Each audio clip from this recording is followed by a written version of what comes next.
Buenas tardes y bienvenidos a la introducción al Antiguo Testamento. La semana pasada estuvimos mirando los capítulos 8 y 9 del libro de Daniel, el capítulo 8 concretamente acerca de esa visión que Daniel tuvo, en la cual había dos animales que eran el carnero y el macho cabrío.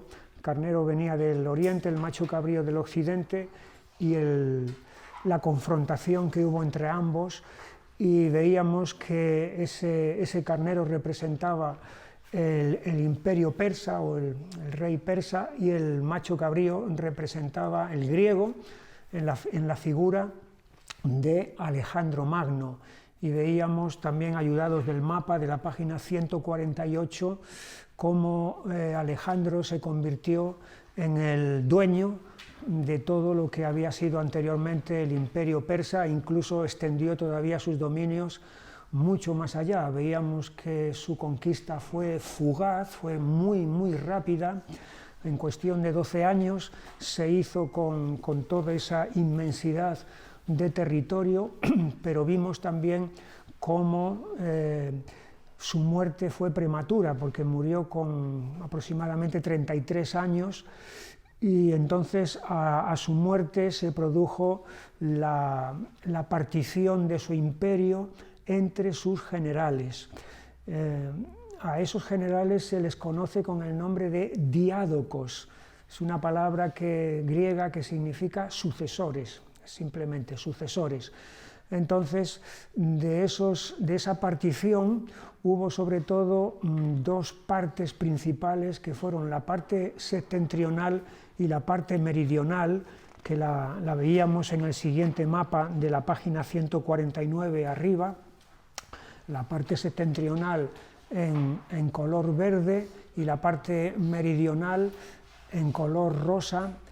Los de arriba era el imperio Seleucida, llamado así porque el primer mandatario, que fue general de Alejandro, se llamaba Seleuco, y de ahí Seleucida. Y la parte meridional, que abarcaba principalmente Egipto, el primero que se hace con ese territorio es un general también de Alejandro que se llamaba Ptolomeo, y de ahí se van a llamar la dinastía tolemaica. Entonces, de la parte septentrional es de donde en el capítulo 8 veíamos que surge un cuerno pequeño. Siempre que en el libro de Daniel vemos la referencia a los cuernos son las armas de ciertos animales, ¿verdad? De toros, de machos cabríos, etc. Es decir, es su fuerza, es donde está su potencia. Entonces, en ese sentido, el cuerno representa en Daniel y también en el libro de Apocalipsis el poder, y en ese caso el poder encarnado en un personaje, en este caso en un rey. Y de esa partición del imperio de Alejandro va a surgir lo que Daniel llama un cuerno pequeño, que entonces veíamos que era el personaje histórico de Antíoco Epífanes, que fue un enemigo declarado del pueblo de Dios, alguien que prohibió que los judíos circuncidaran a sus hijos, prohibió la observancia del sábado, prohibió que se abstuvieran de ciertos alimentos, es decir, las columnas vertebrales de la fe del Antiguo Testamento fueron prohibidas por este hombre, por este rey Antíoco Epífanes, que se va a convertir en un anticipo, por así decirlo, de todos los perseguidores que el pueblo de Dios ha tenido y tendrá a lo largo de la historia, y también incluso anticipo del perseguidor final que va a declarar la guerra a Dios y también a su pueblo. Veíamos también en el capítulo 9 oración que Daniel hace al darse cuenta de que la profecía de Jeremías de los 70 años se ha cumplido, y entonces busca a Dios en oración, busca a Dios en confesión de pecados y en ruego también de misericordia. Y como respuesta a esa oración, entonces a esa búsqueda de Dios, Dios le revela su plan acerca de las 70 semanas. Las 70 semanas. En ese sentido vemos ahí un modelo, porque Daniel lo que está haciendo es buscando a Dios y a consecuencia de ello Dios le está revelando su plan, le está revelando su propósito, su palabra. Y eso también sirve de modelo para cualquiera que de verdad busca a Dios en su corazón. Dios no le va a dejar sin darle su palabra, sino aquel que le busca verdaderamente va a recibir de su palabra. Y esta profecía de las 70 semanas, entonces veíamos que estaba dividida en 3 grandes grupos. En primer lugar, 7 semanas, decíamos que son 70 semanas de años, están repartidas en 70 semanas de años. Un primer grupo de 7 semanas que al principio de ese tiempo es cuando se da la orden de restaurar Jerusalén, que es lo que hizo Ciro, de dar el permiso a los judíos de regresar a Jerusalén. Después hay un lapso de tiempo y después viene el periodo de las 62 semanas. Al término de esas 62 semanas de años, entonces es cuando está anunciada la muerte del Mesías y también la destrucción de Jerusalén. Aquí la obra del Mesías consiste en la expiación del pecado, en traer la justicia perdurable. Es decir, las verdaderas necesidades que el pueblo de Dios tiene no son materiales, no son físicas, no son simplemente de restaurar la ciudad de Jerusalén. La verdadera necesidad es interior, es espiritual, y es precisamente esa la obra que va a realizar Dios a través del Mesías, del ungido, es decir, de Jesucristo, que es la de quitar el pecado, la de expiar el pecado y otorgar la justicia salvadora a aquellos que creen en él. Y después también de ese periodo de las 62 semanas es cuando está profetizada la destrucción de Jerusalén. Esa Jerusalén que fue restaurada siglos atrás es la que va a ser destruida otra vez de nuevo.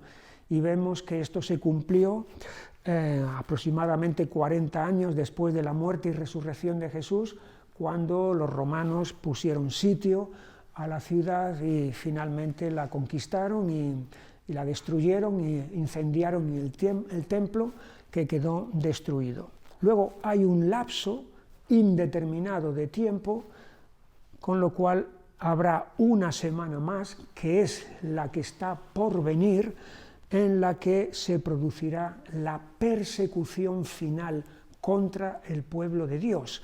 Se levantará un enemigo declarado de Dios, que en el Nuevo Testamento se le llama el hombre de pecado, que se hace pasar por Dios y que persigue entonces al pueblo de Dios. Eso está por venir todavía. Esto ya ha acontecido. Lo cual quiere decir que si Daniel está viendo y Dios le está revelando todo este plan antes incluso de que estas cosas sucedan, y esto sucede, y esto también sucede, ya ha sucedido, si esto se ha cumplido y esto se ha cumplido, quiere decir entonces que esto también se va a cumplir a su debido tiempo. ¿Cuándo? No lo sabemos. Y ahí es donde decíamos que todos aquellos que en base a esta profecía de las 70 semanas intentan averiguar la fecha de la segunda venida de Cristo, están totalmente perdidos. A veces como dice el dicho, la ignorancia es atrevida. Y efectivamente Jesús mismo dijo que ese día, esa hora, no la sabe nadie, solamente Dios lo sabe, es un secreto y por lo tanto es una temeridad empezar a tratar de investigar a ver cuándo va a ser la fecha de ese cumplimiento. Luego vamos a ver después estas referencias al enemigo del pueblo de Dios que tenemos repartidas en el libro de Daniel, pero vamos a esperar un poquito y luego lo vemos con mayor detalle. Y entonces ahora vamos a comenzar con el capítulo 10 y en esta tarde vamos a terminar capítulo 10, 11 y 12, es decir, vamos a acabar con el libro de Daniel. El capítulo 10 comienza de esta manera, versículo 1, en el año tercero de Ciro, rey de Persia, fue revelada palabra a Daniel, llamado Belsasar, y la palabra era verdadera y el conflicto grande, pero él comprendió la palabra y tuvo inteligencia en la visión. En aquellos días yo, Daniel, estuve afligido por espacio de 3 semanas, no comí manjar delicado, ni entró en mi boca carne ni vino, ni me ungí con ungüento hasta que se cumplieron las 3 semanas. Y el día 24 del mes primero estaba yo a la orilla del gran río Hiddekel, que es el Tigris, y alcé mis ojos y miré, y he aquí un varón vestido de lino y ceñidos sus lomos de oro de Ufaz. Y aquí tenemos otra vez de nuevo cómo Daniel está buscando a Dios. Y en esta ocasión está buscando a Dios además de una manera más intensa. Está buscando a Dios acompañándolo con ayuno. Y del mismo modo que ocurrió en el capítulo 9, en el que Daniel busca a Dios en oración y Dios le da revelación, aquí que Daniel está buscando a Dios también en oración y en ayuno, Dios también le va a traer revelación. Y además es que hay una manifestación de un personaje especial, de un personaje muy grande que se le aparece y que va a ser el que desde aquí hasta el final del capítulo 12 le va a explicar todo lo que va a pasar en el futuro. Ese personaje es el mismo que luego vemos al principio del libro de Apocalipsis en el capítulo 1. Tenemos ahí en el versículo 5. Y alcé mis ojos y miré, y aquí un varón vestido de lino y ceñidos sus lomos de oro de Ufaz. Su cuerpo era como de berilo y su rostro parecía un relámpago y sus ojos como antorchas de fuego y sus brazos y sus pies como de color de bronce bruñido y el sonido de sus palabras como el estruendo de una multitud. Así que aquí se le describe de una manera con una serie de atributos especiales, gloriosos que tiene. Y es evidente que hay un paralelismo, un parecido con lo que Juan vio en el libro de Apocalipsis, en el capítulo 1 y versículo 13. Allí dice: y en medio de los 7 candeleros a uno semejante al Hijo del Hombre, vestido de una ropa que llegaba hasta los pies y ceñido por el pecho con un cinto de oro. Su cabeza y sus cabellos eran blancos como blanca lana, como nieve, sus ojos como llama de fuego y sus pies semejantes al bronce bruñido, refulgente como en un horno, y su voz como estruendo de muchas aguas. La descripción que está haciendo Juan aquí es similar a la que Daniel está haciendo ahí acerca de este ser, que no es otro que Jesús mismo. Jesús glorificado es la persona a la que Daniel está viendo y que le va a explicar lo que a continuación va a suceder, y Juan es la persona a la que está viendo también al principio del libro de Apocalipsis. Aquí en este capítulo Jesús le dice a Daniel cómo ha experimentado la oposición espiritual de ciertas potestades que se han opuesto a que él venga a revelarle a Daniel todo esto. En otras palabras, hay una confrontación espiritual, hay una guerra espiritual. Detrás del escenario humano, donde nos movemos los hombres, donde los grandes de este mundo parece que manejan los hilos y demás, detrás de ese escenario humano, cuando descorremos la cortina, entonces hay otro escenario invisible, pero real, que es espiritual, en el cual hay potestades malignas que están detrás de los acontecimientos que están ocurriendo en este mundo, detrás incluso de los gobernantes que hay en este mundo. Así como vimos en los libros de Esdras y Nehemías que el pueblo de Dios experimentó una oposición de parte de sus enemigos para la reconstrucción del templo y para la reconstrucción de las murallas de Jerusalén, los enemigos del pueblo de Dios no querían que el pueblo de Dios quedara otra vez establecido en su tierra, y mucho menos que levantara ese templo y tampoco que edificara las murallas, pero esa oposición era humana, eran enemigos de carne y hueso contra los que se tuvieron que enfrentar Zorobabel y Esdras y Nehemías y todos los demás. Esos enemigos eran de carne y hueso. Aquí los enemigos que se están presentando no son de carne y hueso, sino que son potestades espirituales malignas que se están oponiendo a los propósitos, al avance del plan de Dios. Es algo similar a lo que vemos en el libro de Apocalipsis, donde también hay fuerzas satánicas, fuerzas espirituales, malignas, que le están haciendo la guerra a Dios para impedir que sus planes se lleven a cabo. Aquí concretamente le dice en el versículo 13: mas el príncipe del reino de Persia se me opuso durante 21 días.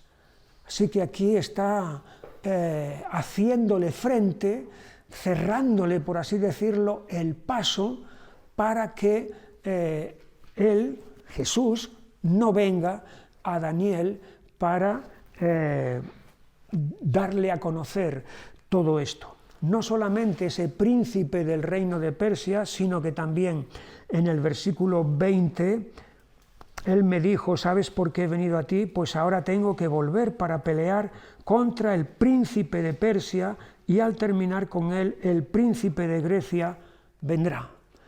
Así que hay potestades que están detrás de estos grandes imperios, Persia, Grecia, y lo mismo que Persia, Grecia, podemos nombrar otros nombres, otras entidades muy fuertes, muy poderosas, que también hay detrás potestades malignas. En este sentido es lo que Pablo va a decir en la carta a los Efesios, en el capítulo 6 y versículo 12, sobre la batalla, sobre la guerra espiritual que los cristianos tenemos contra esas huestes de Satanás. Efesios 6:12, porque no tenemos lucha contra sangre y carne, sino contra principados, contra potestades, contra los gobernadores de las tinieblas de este siglo, contra huestes espirituales de maldad en las regiones celestes. Así que hay todo un ejército, toda una hueste que está sobre este mundo. De hecho, Jesús llamó a Satanás, al diablo, el príncipe de este mundo. Entonces, como controlando, como manejando los hilos. Sabemos que no es el que tiene en última instancia todo el poder. Ahí Dios está por encima de él, pero tiene un poder sobre este mundo. y que se trata de una guerra espiritual, lo tenemos también en ese versículo 13 de Daniel capítulo 10, cuando dice: mas el príncipe del reino de Persia se me opuso durante 21 días, pero aquí Miguel, uno de los principales príncipes, vino para ayudarme y quedé allí con los reyes de Persia. Así que aquí vemos dos lados, dos mundos espirituales, un mundo de tinieblas y un mundo de luz. Mundo de tinieblas representado por el príncipe del reino de Persia y el príncipe del reino de Grecia, y el mundo de luz representado por Miguel. Le llama uno de los principales príncipes. No es la única ocasión en la que vemos a Miguel, lo volvemos a ver otra vez al principio del capítulo 12 y versículo 1.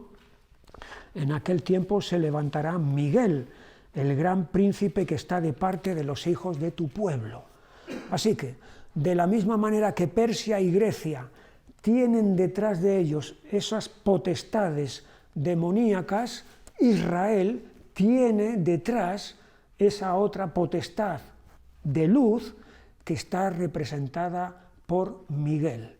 En el Nuevo Testamento volveremos a ver otra vez la referencia a Miguel en dos ocasiones. Una está en la carta de Judas,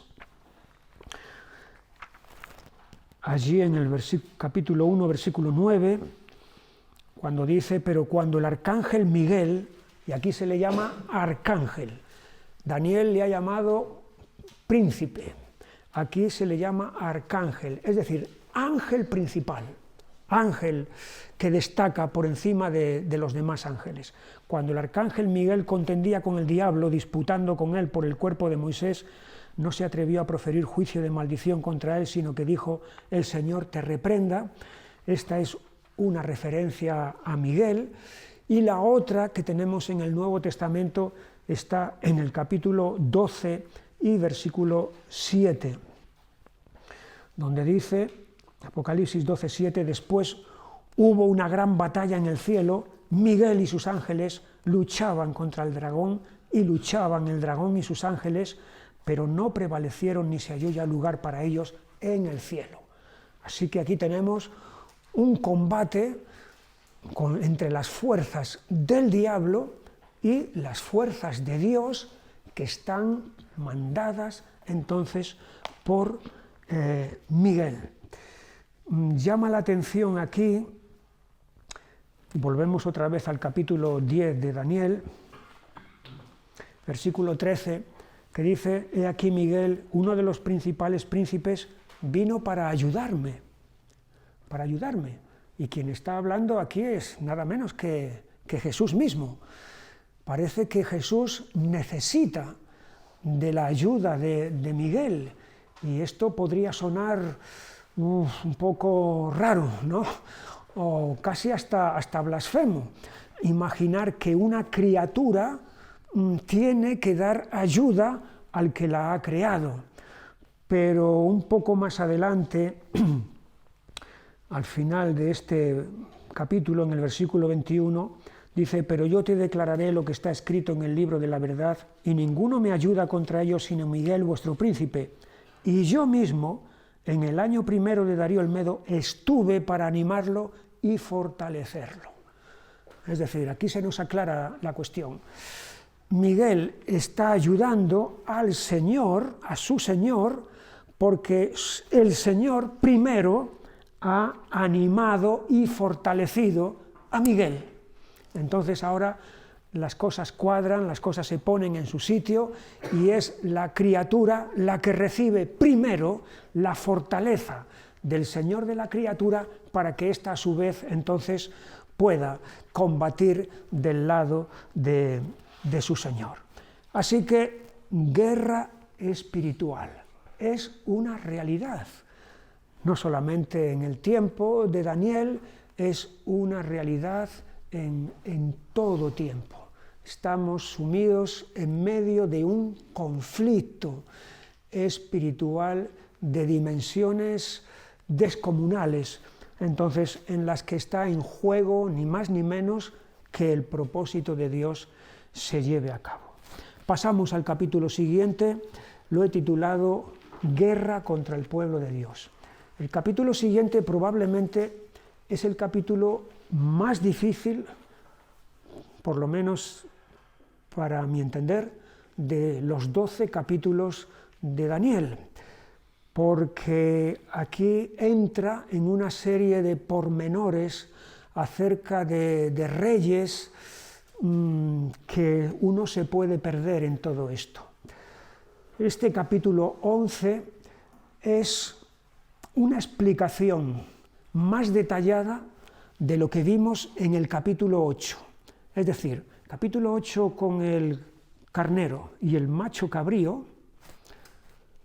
está vuelto a explicar en el capítulo 11, son los mismos protagonistas, solamente que en el capítulo 11 ya no es el simbolismo, en el capítulo 8 está el simbolismo, carnero, macho cabrío, carnero, persas, macho cabrío, Grecia, Alejandro, y ahora ya en el capítulo 11 ya no hay simbolismo y ya directamente se está hablando acerca de reyes, y concretamente el rey de Grecia y el rey de Persia. Capítulo 11, versículo 2, y ahora está siguiendo hablándole Jesús a Daniel. Yo te mostraré la verdad. He aquí que aún habrá 3 reyes en Persia y el cuarto se hará de grandes riquezas más que todos ellos y al hacerse fuerte con sus riquezas levantará a todos contra el reino de Grecia. Se levantará luego un rey valiente, el cual dominará con gran poder y hará su voluntad. Ya está hablando de reyes, reyes de Persia, rey de Grecia. Y concretamente hablando del rey de Grecia, habla de un rey valiente que va a dominar con gran poder. Aquí tenemos entonces a la figura de Alejandro Magno, que ya lo vimos en el capítulo 8. Versículo 4, pero cuando se haya levantado, su reino será quebrantado y repartido hacia los 4 vientos del cielo, no a sus descendientes, porque como dijimos, sus 2 hijos que tuvo fueron asesinados, ni según el dominio con que él dominó, porque su reino será arrancado y será para otros fuera de ellos. Y aquí es donde viene entonces el reparto de todo ese gran imperio entre los generales, los sucesores, los diádocos de Alejandro Magno. Tenemos en la página 149 el mapa superior, entonces, que nos muestra la repartición de ese gran imperio. En esa división hay 2 partes en las que el capítulo 11 se fija sobre todo, y son el reino del norte y el reino del sur. Al principio va a haber estos 2 reinos, reino del norte y reino del sur, van a entrar en colisión, van a entrar en conflicto. Al principio va a haber una preponderancia, una victoria del reino del sur sobre el del norte. Allí lo tenemos en los versículos 7 al 9. Pero un renuevo de sus raíces se levantará sobre su trono y vendrá con ejército contra el rey del norte y entrará en la fortaleza y hará en ellos a su arbitrio y predominará. Y aun a los dioses de ellos, sus imágenes fundidas y sus objetos preciosos de plata y de oro llevará cautivos a Egipto y por años se mantendrá él contra el rey del norte. Así que el reino del sur tiene preponderancia, tiene victoria sobre el reino del norte durante un tiempo. Sin embargo, las tornas van a cambiar y luego va a ser el reino del norte el que termine venciendo al reino del sur. Versículo 13. El rey del norte volverá a poner en campaña una multitud mayor que la primera y al cabo de algunos años vendrá apresuradamente con gran ejército y con muchas riquezas. En aquellos tiempos se levantarán muchos contra el rey del sur y hombres turbulentos de tu pueblo se levantarán para cumplir la visión, pero ellos caerán. Vendrá pues el rey del norte y levantará baluartes y tomará la ciudad fuerte y las fuerzas del sur no podrán sostenerse, ni sus tropas escogidas, porque no habrá fuerzas para resistir. Y va a haber aquí un rey en el reino del norte que va a ser principal, va a ser dominante. Se llamará Antíoco, no Antíoco Epífanes, que va a ser su sucesor, sino Antíoco III, denominado el Grande, porque él va a dominar buena parte del territorio que Alejandro tuvo. Y ahí es donde nos vamos, al mapa inferior de la página 149, y tenemos en la flecha roja, marca las campañas de Antíoco III. Estamos aquí casi a finales a principios del siglo II antes de Cristo. Pero vemos que él, Antíoco III, entonces ha heredado de sus sucesores la parte septentrional, esa parte que tenemos en azul, ahí en azul intenso, pero él no se va a conformar con eso, sino que, como vemos, va a lanzar ataques muy lejos de su propio territorio y va a realizar muchas conquistas. Él va a ser un gran conquistador. De hecho, ha pasado a la historia con este apelativo de Antíoco el Grande. Sin embargo, su fin va a llegar, como llega a todas las cosas humanas, versículo 19, luego volverá su rostro a las fortalezas de su tierra, mas tropezará y caerá, y no será hallado. No será hallado porque se va a producir su derrota a manos de los romanos.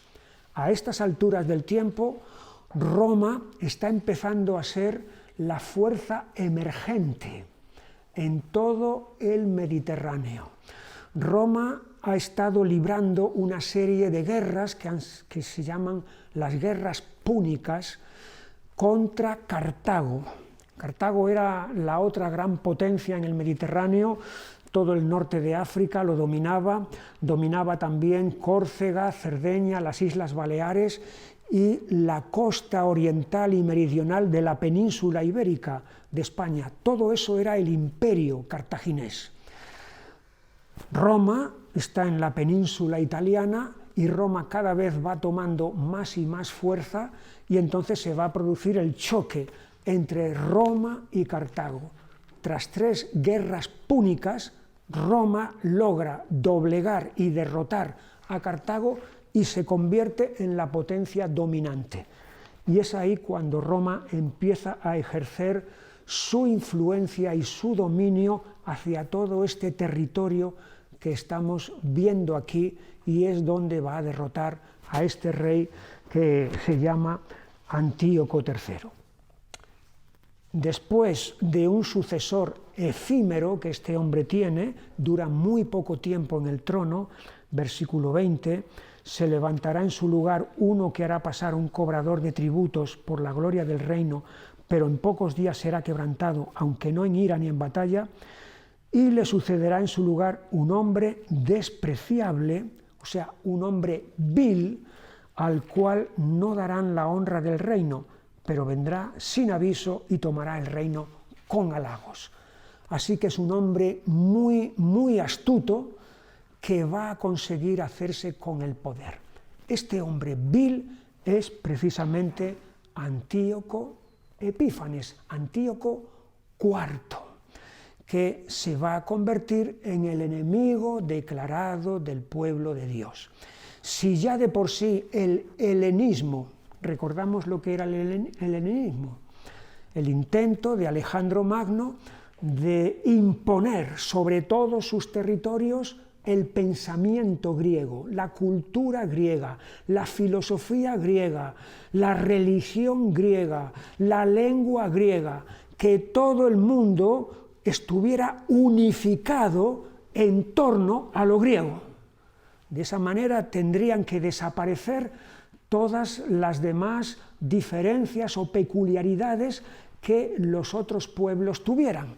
Esto, como dijimos la semana pasada, era una amenaza directa al pueblo de Dios, que no podía ni puede renunciar a la fe en la palabra que Dios ha dado, que es muy diferente a lo que enseña el paganismo griego, la filosofía griega, la religión griega y su cultura.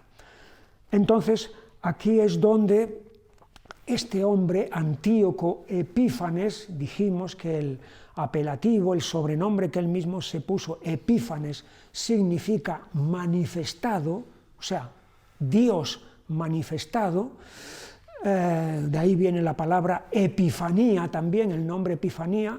La fiesta del 6 de enero es la fiesta de la Epifanía, porque es la fiesta en la que se celebra la manifestación de Jesús a los magos, a los gentiles. Epifanía significa eso.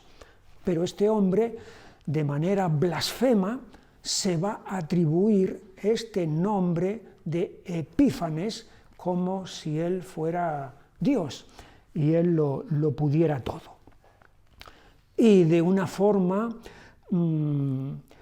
cruel, de una forma totalmente despiadada, entonces va a dedicarse a perseguir al pueblo de Dios para tratar de aniquilar la fe de Israel.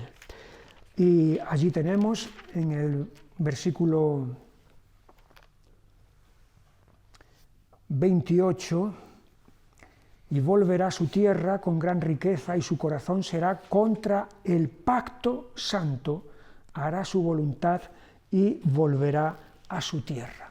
Aquí tenemos entonces cómo él se fija en el pueblo de Dios, ese pequeño territorio, pero que sigue resistiendo, sigue aguantando toda la presión que el paganismo está ejerciendo sobre todos los demás pueblos, y entonces él va a fijarse en los judíos para tratar de aniquilar totalmente la fe de Israel. De esa manera él se va a entender con los apóstatas, es decir, los judíos que ante la presión van a ceder y se van a pasar al bando enemigo. Versículo 31, y se levantarán de su parte tropas que profanarán el santuario y la fortaleza y quitarán el continuo sacrificio y pondrán la abominación desoladora. Con lisonjas seducirá a los violadores del pacto, mas el pueblo que conoce a su Dios se esforzará y actuará. Aquí tenemos entonces cómo hay violadores del pacto, es decir, judíos, entonces que ante esa presión y para no sufrir por causa de su fe, van a helenizarse. De hecho, van a tomar nombres griegos, van a dejar de circuncidar a sus hijos, van a dejar de observar el sábado, van a dejar de asistir a las sinagogas. Todo eso está prohibido por ley. Y esta gente entonces va a estar de acuerdo con todas esas leyes. Siempre que hay persecución, se produce una división en el pueblo de Dios. Siempre. Porque hay una parte que no está dispuesta a sufrir y hay otra parte que prefiere morir antes que renegar de la fe. Y eso es lo que ocurre aquí. Vemos además que, como dice el versículo 31, quitarán el continuo sacrificio, es decir, el culto a Dios que se realizaba en el templo diariamente, mañana y tarde, va a quedar también prohibido, y no solamente eso, que cese el culto a Dios, sino que en ese mismo templo van a poner la abominación desoladora. La abominación desoladora se refiere a una imagen, una estatua de Zeus, el dios griego, que es puesto allí donde estaba el lugar santísimo. Así que no puede ser una provocación mayor que esta. Precisamente es a esta abominación desoladora a la que aludió Jesús en el Evangelio de Mateo, en el capítulo 24 y versículo 15. Por tanto, cuando veáis en el lugar santo la abominación desoladora que habló el profeta Daniel, el que lee entienda, y aquí Jesús está hablando acerca de una futura abominación desoladora, de la cual la abominación desoladora de Antíoco Epifanes es un anticipo, algo que sucede, pero que todavía está por suceder, otra que va a venir. Y efectivamente, en el siglo II después de Cristo, el emperador romano Adriano mandó arar, pasar el arado sobre la colina donde había estado el templo, que ya estaba destruido, pero para borrar todo vestigio de que allí hubiera habido una vez templo judío y demás, para quitar toda huella de pasado de Israel, él va a mandar que en ese sitio se ponga una estatua de Júpiter. Júpiter es el dios romano equivalente al Zeus griego, y es de nuevo otra vez la abominación desoladora que se pone allí. Tenemos en el versículo 32, con lisonja seducirá a los violadores del pacto, es decir, mediante astucia, prometiendo, haciendo promesas, mas el pueblo que conoce a su Dios se esforzará y actuará. Y los sabios del pueblo instruirán a muchos, y por algunos días caerán a espada y a fuego, en cautividad y despojo. Y aquí vemos cómo en ocasiones, como vimos con los amigos de Daniel, que fueron preservados del horno ardiente, cómo Daniel fue preservado de los leones, sin embargo, Dios va a permitir, va a dejar que sus fieles, su pueblo, que quieren serle fieles a él, caigan en manos de sus perseguidores y terminen pagándolo con su vida. En ese sentido es lo que tenemos en la carta a los Hebreos, en el capítulo 11 y versículo 37, donde dice: fueron apedreados, aserrados, puestos a prueba, muertos a filo de espada, anduvieron de acá para allá cubiertos de pieles de ovejas y de cabras, pobres, angustiados, maltratados. Está describiendo aquí al pueblo de Dios siendo perseguido, siendo hostigado, siendo llevado a la muerte. Fíjate que unos versículos antes ha estado describiendo a los triunfadores. Versículo 33, que por fe conquistaron reinos, hicieron justicia, alcanzaron promesas, taparon bocas de leones, apagaron fuegos impetuosos, evitaron filo de espada, sacaron fuerzas de debilidad, se hicieron fuertes en batallas, pusieron en fuga ejércitos extranjeros.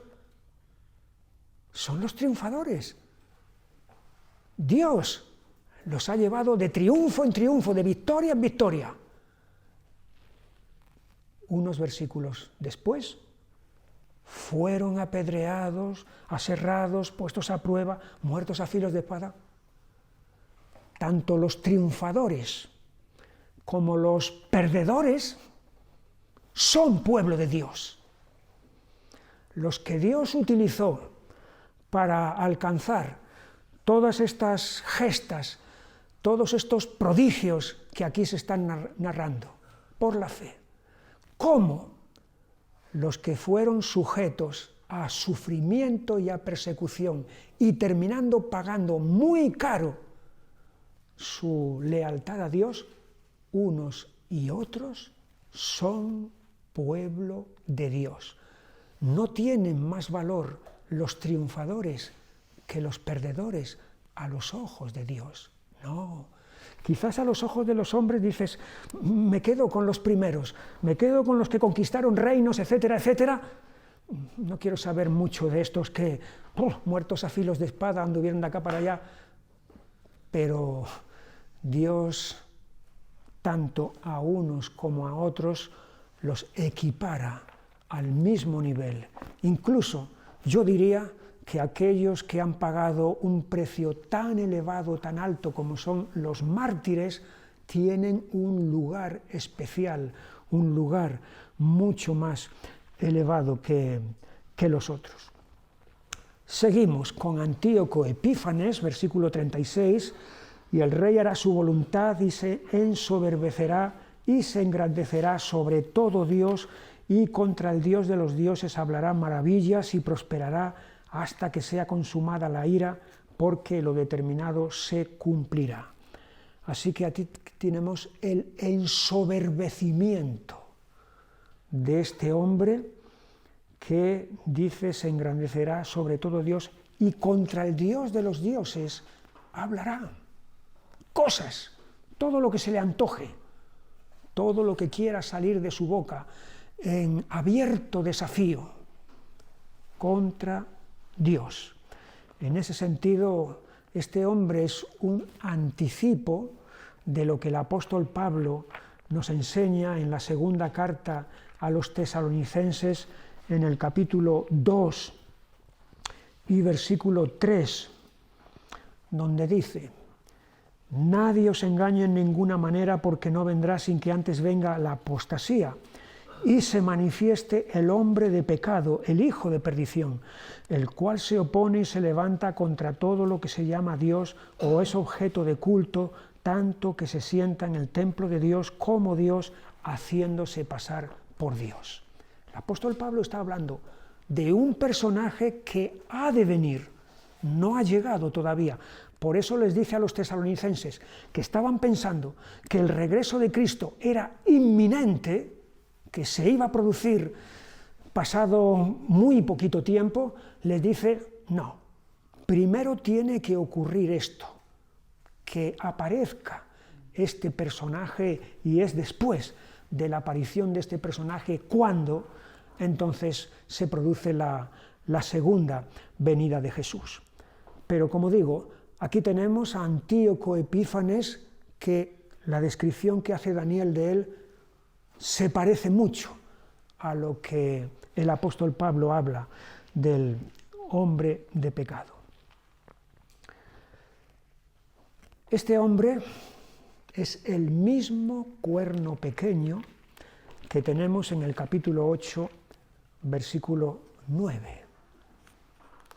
Ya hemos dicho que el capítulo 8 y el 11 son paralelos. Capítulo 8 con la simbología del carnero y del macho cabrío. El capítulo 11 hablando ya claramente del reino de Persia y del reino de Grecia. Y en este capítulo 8, versículo 9, de uno de ellos salió un cuerno pequeño que creció mucho al sur y al oriente y hacia la tierra gloriosa, y se engrandeció hasta el ejército del cielo, y parte del ejército y de las estrellas echó por tierra y las pisoteó. Aún se engrandeció contra el príncipe de los ejércitos, y por él fue quitado el continuo sacrificio, y el lugar de su santuario fue echado por tierra. Es la persecución abierta contra el pueblo de Dios de este cuerno pequeño que hace cesar el continuo sacrificio, que se engrandece contra todo, contra el mismo Dios también, de tal manera que hay una identidad entre este cuerno pequeño del capítulo 8 y el personaje del capítulo 11 que estamos describiendo, que es Antíoco Epífanes.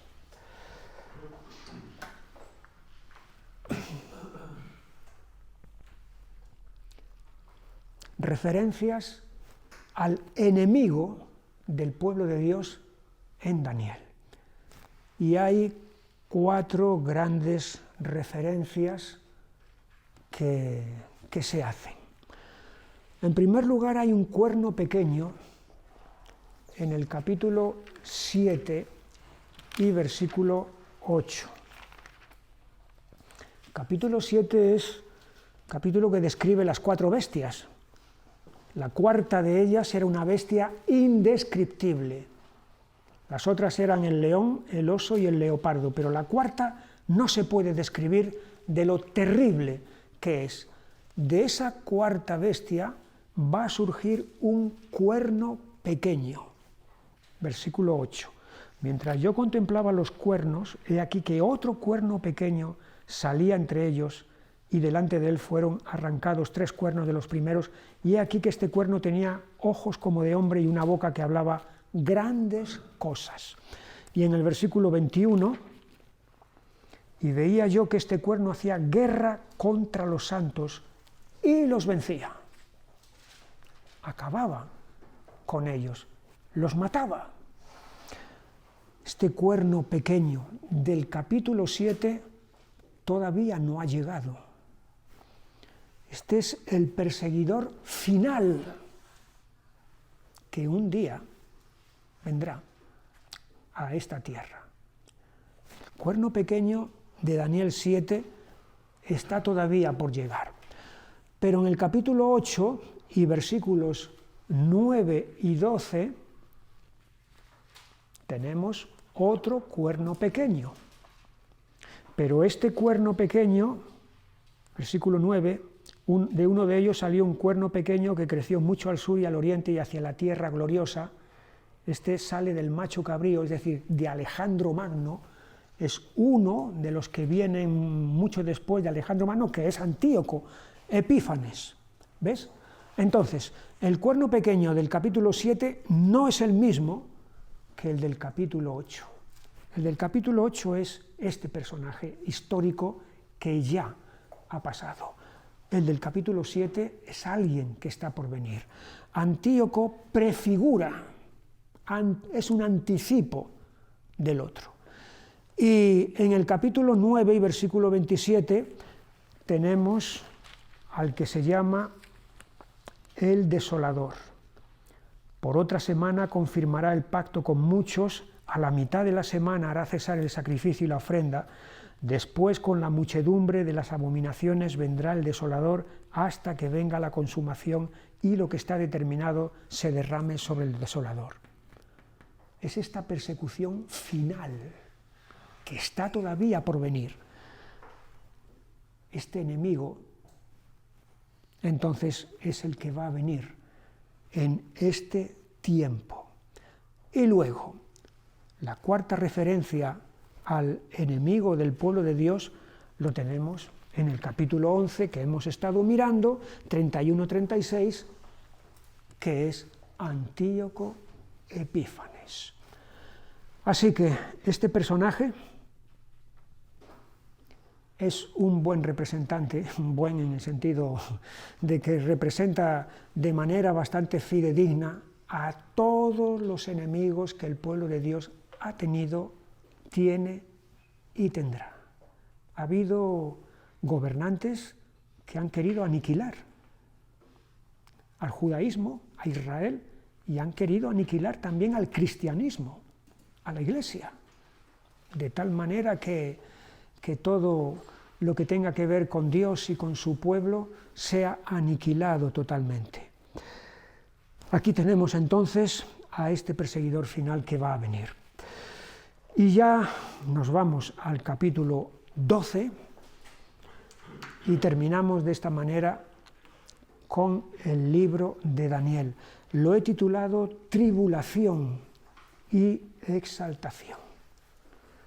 Tribulación porque efectivamente hay una tribulación por la que el pueblo de Dios pasa. Versículo 1, en aquel tiempo se levantará Miguel, el gran príncipe que está de parte de los hijos de tu pueblo, y será tiempo de angustia cual nunca fue desde que hubo gente hasta entonces. Fíjate, tiempo de angustia cual nunca fue desde que hubo gente hasta entonces. Esto recuerda las palabras que Jesús dijo en Mateo 24 y versículo 21. Porque habrá entonces gran tribulación, cual no la ha habido desde el principio del mundo hasta ahora, ni la habrá. Así que todo lo que se ha conocido a lo largo de la historia, de los peores tiempos, de los tiempos más oscuros y difíciles por las que el pueblo de Dios haya tenido que pasar, no tiene nada que ver con este periodo del cual aquí se está hablando. Jeremías habla de esto también en el capítulo 30 y versículo 7. ¡Ah, cuán grande es aquel día! Tanto que no hay otro semejante a él. Tiempo de angustia para Jacob. Tiempo de angustia para Jacob. Pero es precisamente entonces, en ese momento, en ese tiempo, cuando parece que todo está perdido, que el enemigo ha ganado, ha obtenido la victoria, cuando se produce su caída y al mismo tiempo la liberación del pueblo de Dios. Volvemos al versículo 1 del capítulo 12 de Daniel. Será tiempo de angustia, cual nunca fue desde que hubo gente hasta entonces, pero en aquel tiempo, precisamente, será libertado tu pueblo, todos los que se hallen escritos en el libro. ¿De qué liberación está hablando aquí en Daniel? ¿De una liberación física? ¿De una liberación nacional? Simplemente, no. Aquí se está hablando de una liberación mucho más profunda que todo eso. De una liberación espiritual, porque habla de los que se hallen escritos en el libro de la vida. Es decir, Dios tiene un propósito para con la nación de Israel. No ha terminado sus planes con esta nación, sino que tiene un propósito que cumplir.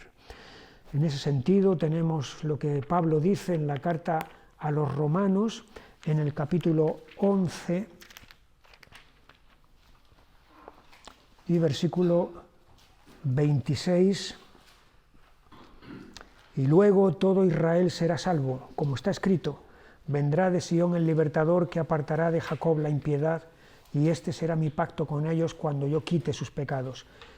Y en el 31, así también estos ahora, los judíos, han sido desobedientes, para que por la misericordia concedida a vosotros, ellos también alcancen misericordia. El apóstol es uno de ese remanente que Dios ha escogido por gracia, un número pequeño en el tiempo del Nuevo Testamento de los judíos que creen. Pero eso no quiere decir que Dios ha desechado totalmente a Israel, sino que tiene este propósito del cual Daniel aquí en el capítulo 12 nos está hablando. Y es precisamente en ese tiempo de angustia, cual nunca fue desde que hubo gente hasta entonces, cuando se va a producir esa obra extraordinaria, milagrosa, profunda de Dios entonces para con ellos. En el peor momento es cuando Dios va a intervenir. No es la primera vez que Dios hace algo así. Dios a veces espera hasta el peor momento para efectuar su salvación. Si vamos un momentito al libro del Éxodo, al capítulo 14 y versículo 10, y cuando Faraón se hubo acercado, los hijos de Israel alzaron sus ojos, y he aquí que los egipcios venían tras ellos, por lo que los hijos de Israel temieron en gran manera y clamaron al Señor. Y aquí parece que todo está decidido. Faraón, su ejército, sus carros, contra un pueblo indefenso, contra un pueblo que acaba de salir de la esclavitud. Parece que todo está decidido. Y es en este momento en el que el enemigo ya está cantando victoria, cuando se va a producir su derrota total y la liberación del pueblo de Dios. En el peor momento posible es cuando Dios actúa a favor de su pueblo. Es algo parecido como tenemos en el primer libro de Samuel, capítulo 7 y versículo 7, cuando oyeron los filisteos que los hijos de Israel estaban reunidos en Mizpa, subieron los príncipes de los filisteos contra Israel, y al oír esto los hijos de Israel tuvieron temor de los filisteos. Les habían derrotado un poco tiempo antes, incluso les habían capturado el arca, y ahora de nuevo parecen ser una presa fácil para los filisteos. En este momento, en el peor momento, cuando parece que el enemigo va a tener la victoria en su mano, es cuando Dios interviene de manera sobrenatural, y ante la oración de Samuel es cuando Dios obra para traer la victoria sobre Israel. Es lo mismo que tenemos en el segundo libro de Reyes, en el capítulo 19 y versículo 35. Sennacherib, los asirios, han puesto asedio a Jerusalén. Un gran ejército, miles y miles de hombres asediando a la ciudad. No hay nada que hacer, está todo perdido. Humanamente hablando, es así. Aconteció que aquella misma noche salió el ángel del Señor y mató en el campamento de los asirios a 185.000, y cuando se levantaron por la mañana, he aquí que todo era cuerpos de muertos. Así que cuando parece que el enemigo tiene la victoria en su mano sobre el pueblo de Dios, es precisamente cuando Dios actúa en su favor. De esta manera se cumplen dos cosas. Dios se glorifica, manifiesta su realidad y su potencia, y también el pueblo de Dios no puede atribuirse a sí mismo ningún mérito por su poder o su fuerza, porque no la tiene. Entonces, todo confluye perfectamente para que Dios glorifique su nombre y el enemigo entonces sea abatido. En este capítulo 12 tenemos una gran enseñanza, que es la que está en el versículo 2. Muchos de los que duermen en el polvo de la tierra serán despertados, unos para vida eterna y otros para vergüenza y confusión perpetua. Aquí se está enseñando acerca de la resurrección de los muertos. Y además de que hay una doble o diferenciada resurrección de muertos. Hay una resurrección para vida y hay una resurrección para condenación. Es el pasaje más claro de todo el Antiguo Testamento, no es el único, pero es el más patente, el más evidente, que habla de la resurrección de los muertos y concretamente de la doble resurrección. Algo que luego Jesús en el Nuevo Testamento lo va a exponer de forma totalmente clara, aludiendo a que es Él mismo el que va a efectuar esa resurrección. Capítulo 5 y versículo 29 o 28, no os maravilléis de esto, porque vendrá hora cuando todos los que están en los sepulcros oirán su voz. Así que la resurrección se produce por causa de la voz de mando de Jesús. Los muertos, que están muertos, oyen la voz de mando de Jesús. Sí. El aire, las olas, allí en el lago de Galilea, la tormenta, oyó la voz de Jesús y la tormenta a su mandato se paró. ¿Tienen las olas oído? ¿Tiene el viento oído? No, ¿verdad? Pero sin embargo el creador de todo eso dio la orden y todas esas criaturas obedecieron a su voz. Aquí es el creador también el que está dando su orden de levantamiento de los muertos, y ante esa orden se están levantando. Versículo 28. No os maravilléis de esto, porque vendrá hora cuando todos los que están en los sepulcros oirán su voz, y los que hicieron lo bueno saldrán a resurrección de vida, mas los que hicieron lo malo a resurrección de condenación. Así que aquí tenemos la enseñanza en Daniel, que luego Jesús corrobora y especifica, de la resurrección de los muertos. Ante el estado de agitación e insatisfacción que se está viviendo en el mundo, eso va a llevar a la búsqueda de respuestas. Versículo 4. Pero tú, Daniel, cierra las palabras y sella el libro hasta el tiempo del fin. Muchos correrán de aquí para allá y la ciencia se aumentará. Búsqueda de respuestas, de soluciones, de encontrar la respuesta a tantos interrogantes, de encontrar solución a tantos problemas. Y es eso lo que trae el aumento del conocimiento. Pero no es el conocimiento trascendental, no es el conocimiento verdadero, sino es el conocimiento accidental acerca de las cosas que nos rodean. Porque el conocimiento verdadero es conocer a Dios.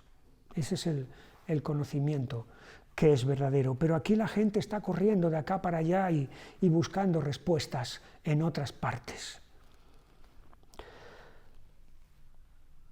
Aquí hay dos varones que están cerca de donde está Daniel, versículo 5, y yo, Daniel, miré, y aquí otros dos que estaban en pie, el uno a este lado del río y el otro al otro lado del río, y dijo uno al varón vestido de lino que estaba sobre las aguas del río: ¿cuándo será el fin de estas maravillas? Dinos la fecha. ¿Cuándo será el fin? Le están preguntando al Señor, al varón vestido de lino, que le ha parecido a Daniel, ahí, que decimos que es Jesús. Versículo 7. Y oí al varón vestido de lino que estaba sobre las aguas del río, el cual alzó su diestra y su siniestra al cielo y juró por el que vive por los siglos, que será por tiempos y la mitad de un tiempo. Y cuando se acabe la dispersión del poder del pueblo santo, todas estas cosas serán cumplidas. ¿Cuándo? Dinos el tiempo. Y aquí hay una respuesta que por un lado está encubierta y por otra está manifiesta. Encubierta, tiempos y la mitad de un tiempo. Eso está encubierto, ¿verdad? Es una manera de hablar, pero no está especificando una cosa concreta, específica. Lo está dejando de esa manera velada, encubierta. Y luego hay una respuesta manifiesta. Cuando se acabe la dispersión del poder del pueblo santo, todas estas cosas serán cumplidas. Es decir, cuando acontezca toda esta persecución y sufrimiento que ha de llegar, entonces es cuando se cumplirán todas esas cosas. Como no sabemos cuándo eso va a ocurrir, entonces la pregunta sigue sin tener respuesta de fecha específica y concreta. Aquí se habla, versículo 10, muchos serán limpiados y emblanquecidos y purificados, los impíos procederán impíamente y ninguno de los impíos entenderá, pero los entendidos comprenderán. Dos clases entonces de gente, dos grupos de personas. Los que son limpiados, emblanquecidos, purificados, salvados, y los malvados que rehúsan la salvación, que rehúsan el arrepentimiento. Entonces hay dos categorías de personas y en ese sentido coincide con lo que vemos en el libro de Apocalipsis, en el capítulo 22 y versículo 11, estamos ya casi en las últimas palabras de la Biblia, y dice: el que es injusto, sea injusto todavía, y el que es inmundo, sea inmundo todavía, y el que es justo, practique la justicia todavía, y el que es santo, santifíquese todavía. Dos grupos, dos categorías de personas: los que están empeñados, obstinados en su endurecimiento de corazón, y aquellos otros que han comenzado ya la carrera hacia la ciudad celestial, entonces, y están esforzándose en seguir en ese camino hasta el fin. De nuevo tenemos aquí la alusión a la persecución venidera, versículo 11, estamos en Daniel 12, y desde el tiempo que se ha quitado el continuo sacrificio hasta la abominación desoladora habrá 1290 días. Bienaventurado el que espere y llegue a 1335 días. Estos son 3 años y algo, casi 6 meses, o un poco más de 6 meses, dependiendo de cuál de las dos fechas estemos contemplando. Lo cual quiere decir que hay un tiempo de prueba, pero es un tiempo limitado, no es un tiempo ilimitado, que nunca se sabe cuándo va a terminar, porque si fuera así ilimitado, eso no habría quien pudiera resistirlo. Pero esos días, como dijo Jesús, de prueba serán acortados por causa de los escogidos. Aquí tenemos entonces también la palabra para Daniel, versículo 13: tú irás hasta el fin y reposarás y te levantarás para recibir tu heredad al fin de los días. Es la palabra entonces de promesa y de galardón para Daniel, y no solamente para Daniel, sino para todos aquellos que, como Daniel, han permanecido fieles a Dios hasta el fin. Así es como terminamos entonces este libro de Daniel. Un fugaz resumen de este libro podía ser. Hay varias lecciones que nos enseñan muy importantes. Primera, Dios es el Señor de la historia. Dios es el Señor de la historia. No fulano o mengano, por más renombre, por más poder, por más territorio que tenga, por más ejércitos que tenga, no. Dios es el Señor de la historia.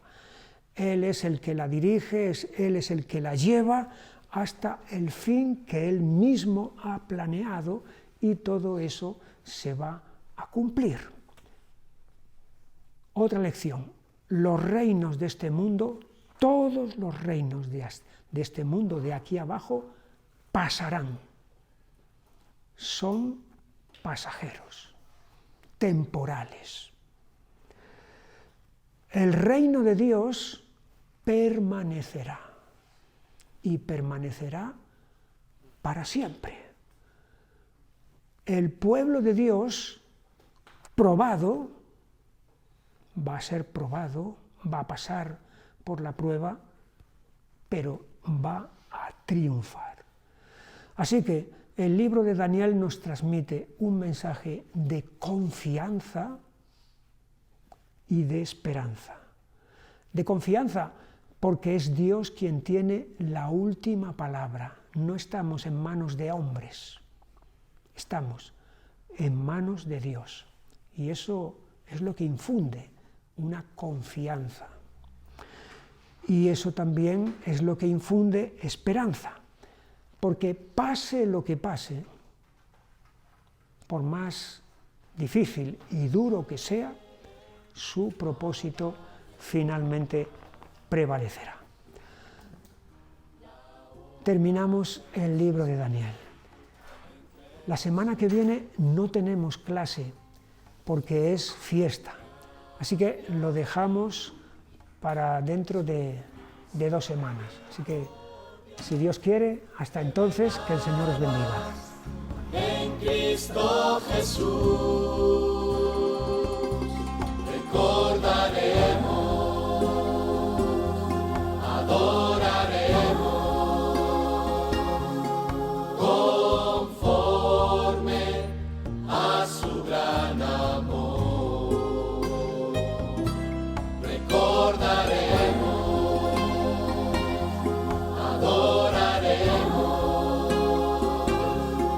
pues grande es su fidelidad.